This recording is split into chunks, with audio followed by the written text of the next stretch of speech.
সকাল থেকেই শীতের তীব্রতা থাকলেও দুপুরের পর থেকে ঢাকা আন্তর্জাতিক বাণিজ্য মেলায় দর্শনার্থীদের ঢল নামতে শুরু করে। শুরুর কয়েকদিন জনসমাগম কিছুটা কম থাকলেও আজ মেলা বেশ প্রাণবন্ত। বিশেষ করে কুড়িল বিশ্ব রোড থেকে বিআরটিসি বাসের নিরবিচ্ছিন্ন সার্ভিসের কারণে ঢাকার ভেতরের দর্শনার্থীরা সহজেই আসতে পারছেন এই মেলায়। এবারের মেলার বিশেষ আকর্ষণ হলো পেপার অ্যান্ড প্যাকেজিং পণ্য, যা বাণিজ্য উপদেষ্টা কর্তৃক বছরের বর্ষপণ্য হিসেবে ঘোষিত হয়েছে। দেশীয় উদ্যোক্তাদের এই খাতে বিদেশি ক্রেতাদের আকর্ষণ করতেও দেখা গেছে। ব্যবসায়ীরা জানিয়েছেন, ক্রেতারা এখন মূলত ঘর সাজানোর পণ্য, শীতের পোশাক এবং ইলেকট্রিক সামগ্রীর দিকে বেশি ঝুঁকছেন। বেশ কিছু ব্র্যান্ড ৫ থেকে ১০% পর্যন্ত নগদ ছাড়ের অফার দিচ্ছে।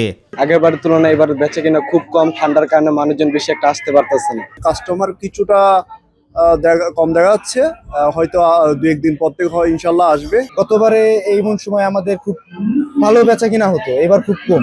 সামনের দিকে ঠান্ডা কমলে দর্শক আসবে বা আশা করি সামনে ভালো হবে। আশা রাখি রোদ উঠবে এবং আমরা শো অফ করবো এবং আমাদের টার্গেট অনুযায়ী সেলস করবো ইনশাআল্লাহ। ক্রেতারা বলছেন, পণ্যের মান আগের থেকে ভালো, তবে দাম কিছুটা বেশি।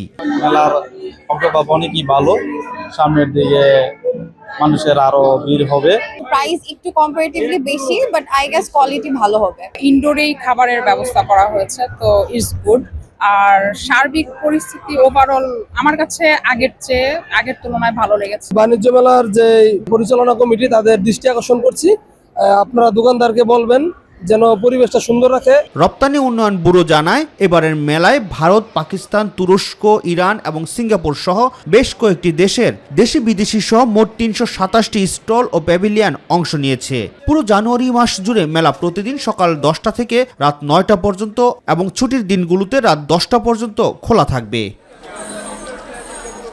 রাকিব হাসান, মাই টিভি।